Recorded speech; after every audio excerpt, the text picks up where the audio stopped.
A few words of announcements before we get underway.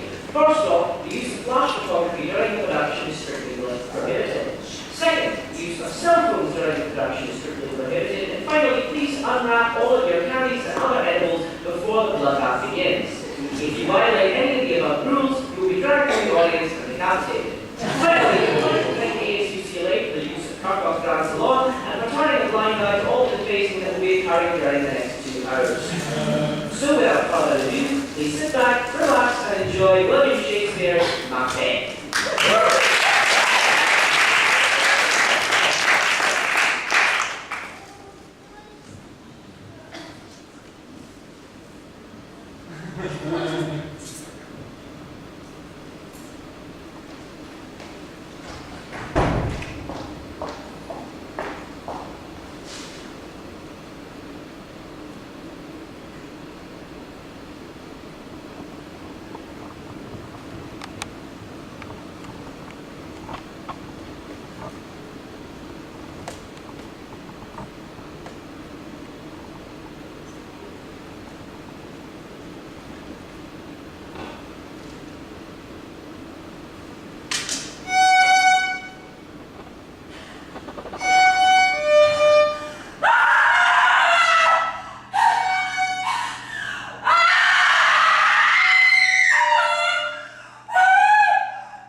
This may not this our captains Macbeth and Banquo? Yes. As sparrows, eagles, or the hair of the lion, hang up maybe double strokes upon the foe. So well thy words. Become thee. As thy wounds. They smack of honor both.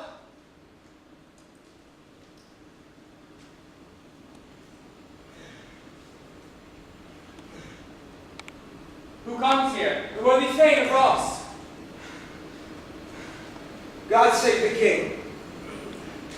Whence camest thou, worthy Thane? From Fife, great king, where Norwegian banners flout the sky. Norway himself, with terrible numbers, assisted by that most disloyal traitor, the Thane of Cawdor, began a dismal conflict. So that noble Thane Macbeth laughed in proof, confronted him with self-comparisons, point against point rebellious, arm against arm, curbing his latter spirit. And to conclude, the victory fell on us. Great happiness! Go pronounce the Thane of Cawdor's present death, and with his former title greet Macbeth. I'll see it done. What he hath lost, Noble Macbeth hath won.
What are these?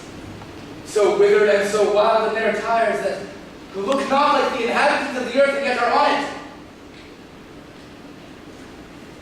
Leave you! Or are you of that man they question? You seem to understand me, by each at once her chappy finger laying upon her skinny lips. Speak if you can. What are you? Oh, hail Macbeth! Hail to thee, thane of glory!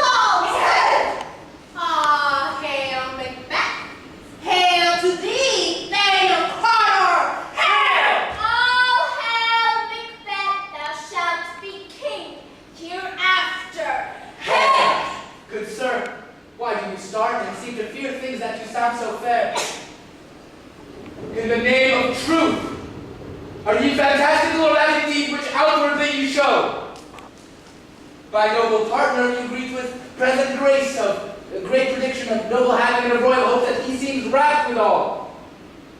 To me you speak not. If you can look into the seed of time and say which grain will grow and which will not, speak then to me, who neither fear nor beg your favors nor your hates. Hail! Hail! Hail! Lesser than Macbeth and greater. Not so happy. But yet much happier. Thou shalt beget kings, though thou be none. So all hail, Macbeth and Banquo. Banquo and Macbeth! All hail! Stay, you imperfect speakers, tell me more. By my father's death, I know I am Thane of Lawns. But how of Cawdor? The Thane of Cawdor lives a prosperous gentleman. And to be king stands not within the prospect of belief. Say from whence you owe this strange intelligence, and why upon this blasted heath you stop our way with such prophetic greeting. Speak, I charge you!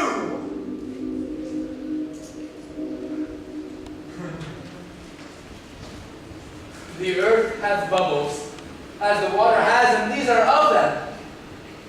Whither are they vanished? Into the air, and what seemed corporal melted as breath into the wind. Would they had stayed? Were such things here that we do speak about?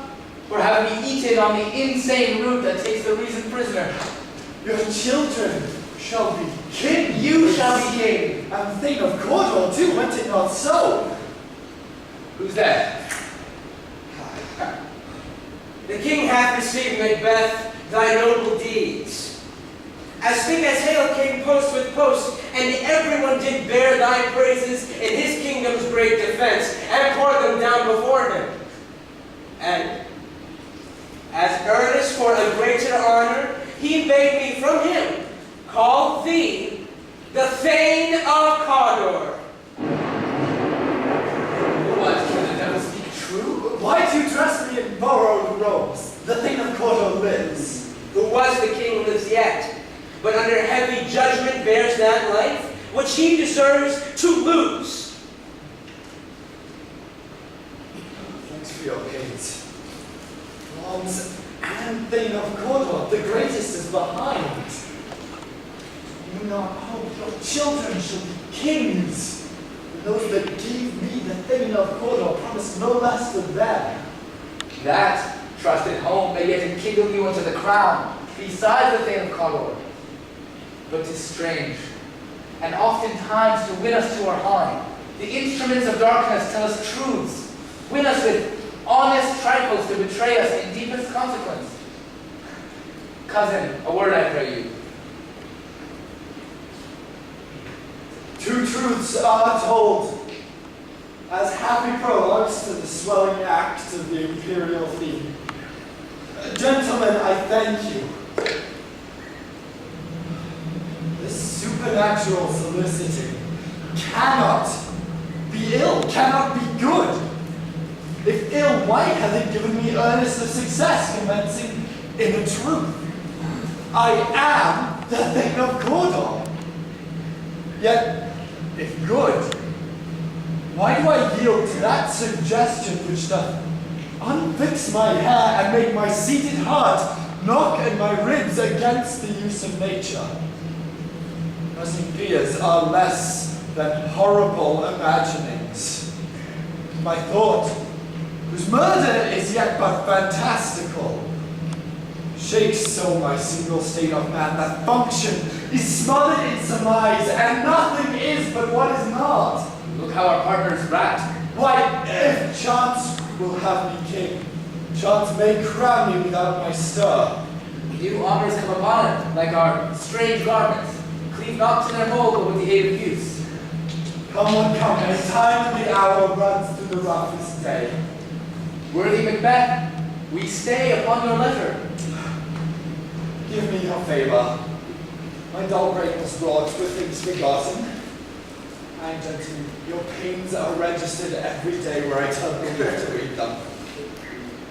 Come, let us towards the king. Think on what hath chanced, and add more time the interim having waited. Let us speak our free hearts, each to the other, very gladly. Till then, enough. Come, friend.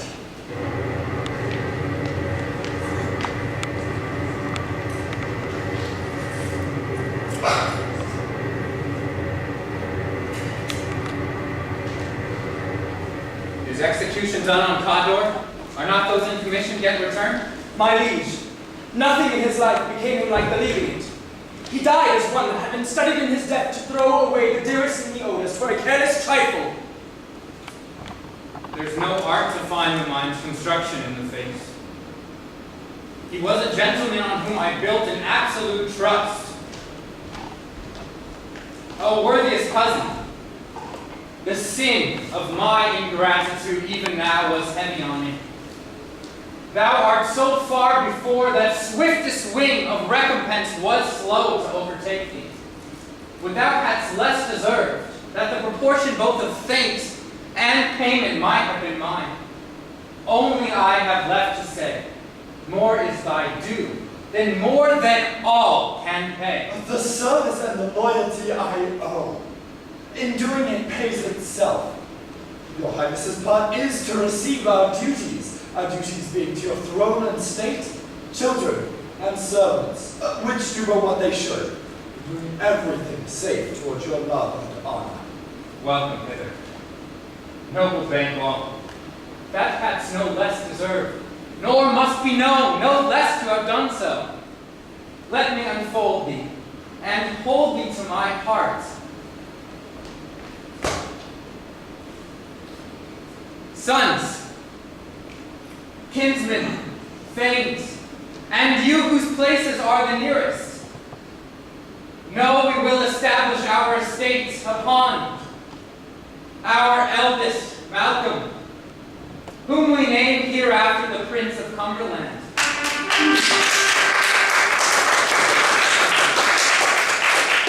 Which honor must not unaccompanied invest him only, but signs of nobleness like stars shall shine on all deservers. From hence to Inverness and bind us further to you. The rest is labor, which is not news for you. I'll be myself, the harbinger, and make joyful the hearing of my wife with your approach. So humbly take my leave. My worthy father.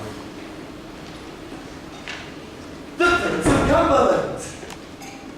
Well, that's a step on which I must fall down, or else I'll leap. Stars hide your fires, and not lights my black and deep desires. I wink at the hand, but let that be, which the eye fears when it is done to see. True worthy Banquo, he is full, so valiant, and in his commendations I am fed. It is a banquet to me. Let's after him, whose care has gone before to bid us welcome. It is a peerless kinsman.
When I burned in desire to question them further, they made themselves air into which they vanished.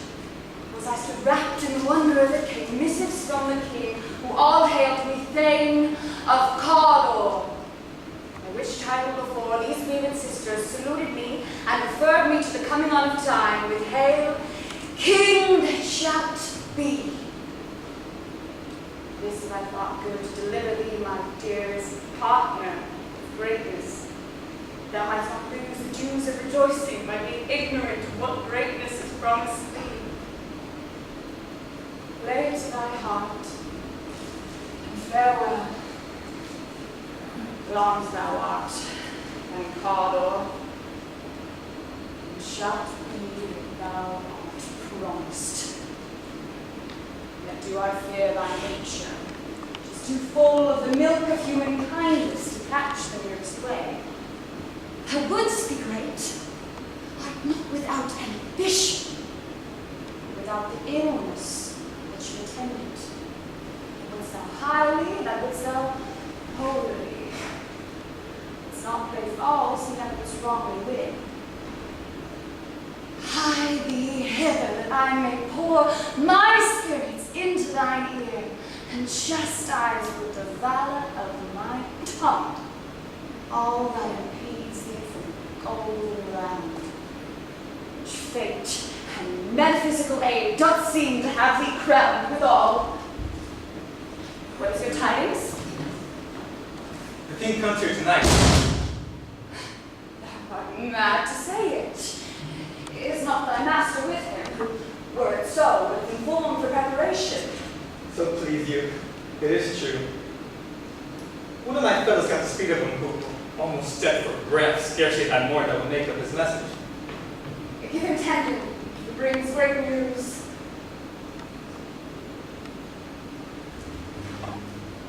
The raven himself is false, that croaks the fatal entrance of Duncan. Under my battlements.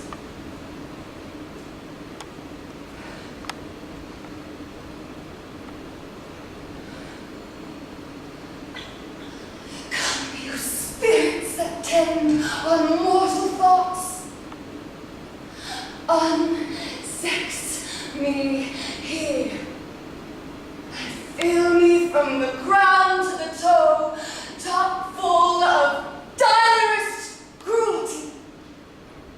Make thick my blood. Stop up the access and the passage to remorse, that no compunctious visitings of nature shake my fell purpose. Nor keep peace between the effect and it. Come into my woman's breasts and take my milk for gall, you murdering ministers! Wherever in your sightless substances you wait on nature's mischief.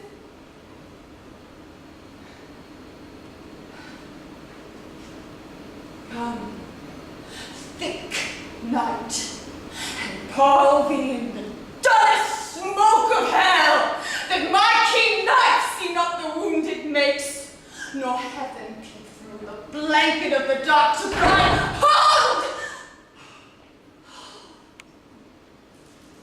Great longs, worthy Cawdor, greater than both by the all-hail hereafter.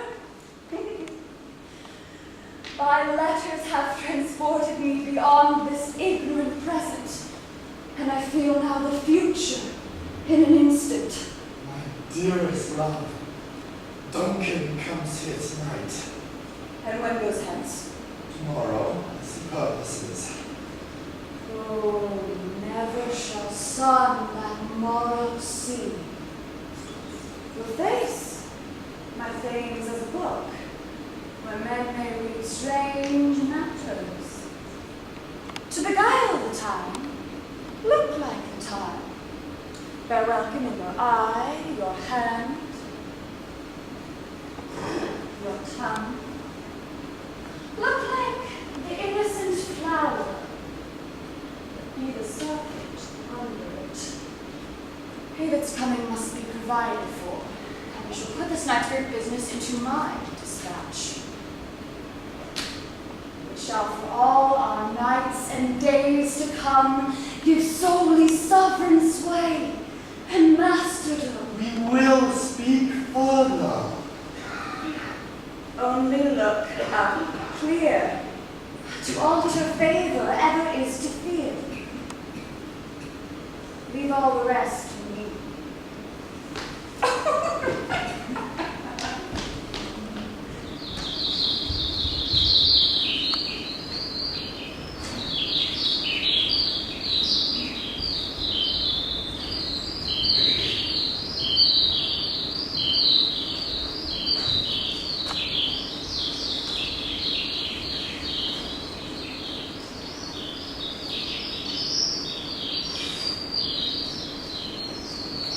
This castle hath a pleasant seat. The air nimbly and sweetly recommends itself unto our gentle senses. This guest of summer, the temple haunting mullet does approve. This bird hath made it his pendant bed and procreant cradle. Where they most breed and haunt I have observed, the air is delicate. See our honored hostess. The love which follows us sometime is our trouble, which still we thank as love. Herein I teach you how you shall bid God heal us for your pains, and thank us for your trouble.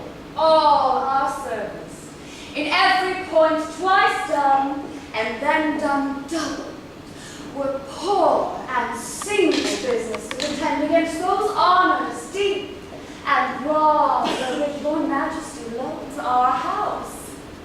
For those of old and late, dignities heaped up to them, we rest your hurts. Where's the Thane of Cawdor? His great love, sharp as his spur, hath opened to his home before us. Fair and noble hostess, we are your guests tonight. Your servants hold everything in trust from your majesty, and when you please to make your audit, we are only glad to serve your highness with what is rightfully yours. Give me your hand. Conduct me to mine host. By your leave, hostess.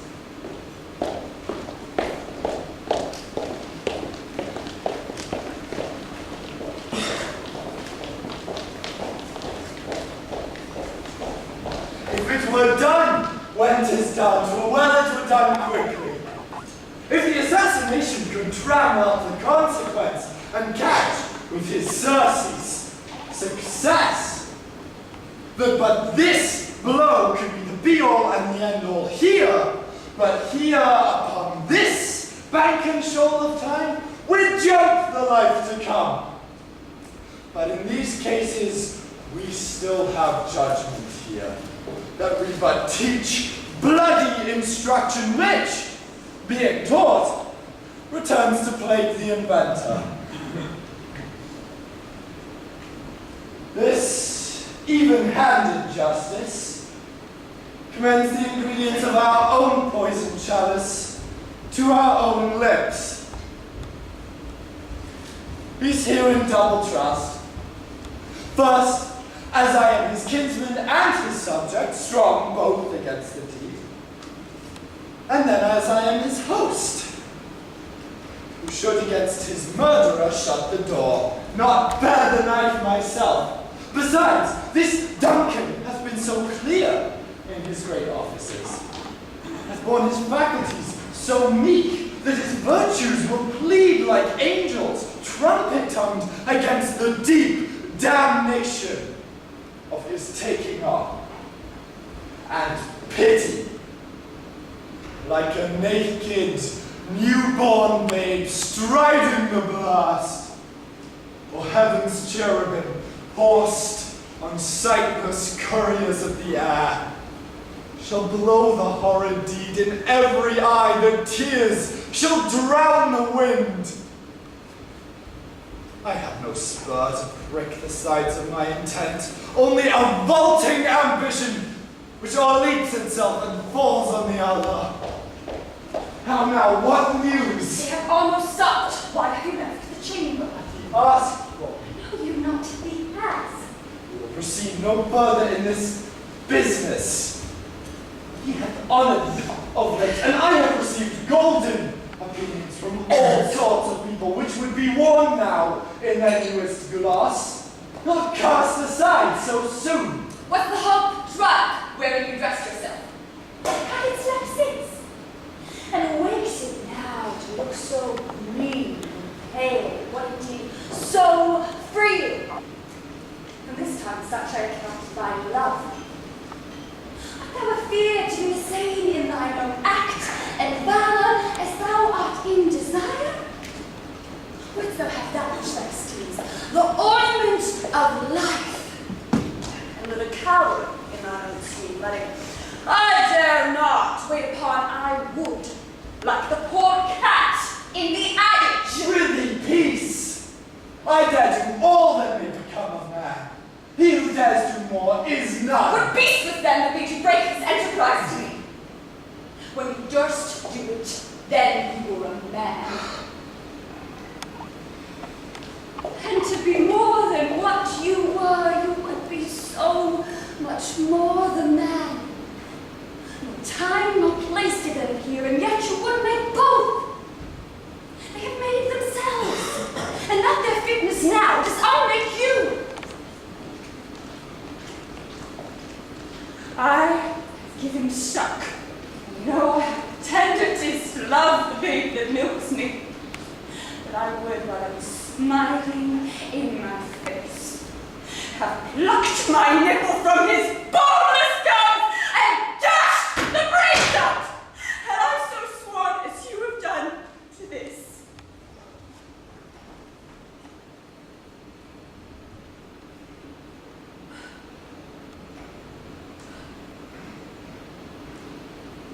If we should fail. We fail! Screw your courage to the sticking place and will not fail! When Duncan is asleep, where to the lavish of his day's hot journey soundly invited, his two chamberlains lie with wine and sail, so convinced that memory, the water of the brain, should be few, and the receipt of reason a limbeck only. When in swinish sleep that drenching nature's lies of death, what cannot you and I perform upon the unguarded Duncan? Would not put upon his spongy offices, we shall bear the guilt of our great quell. Bring forth men children only, for thy undaunted metal should compose nothing but males.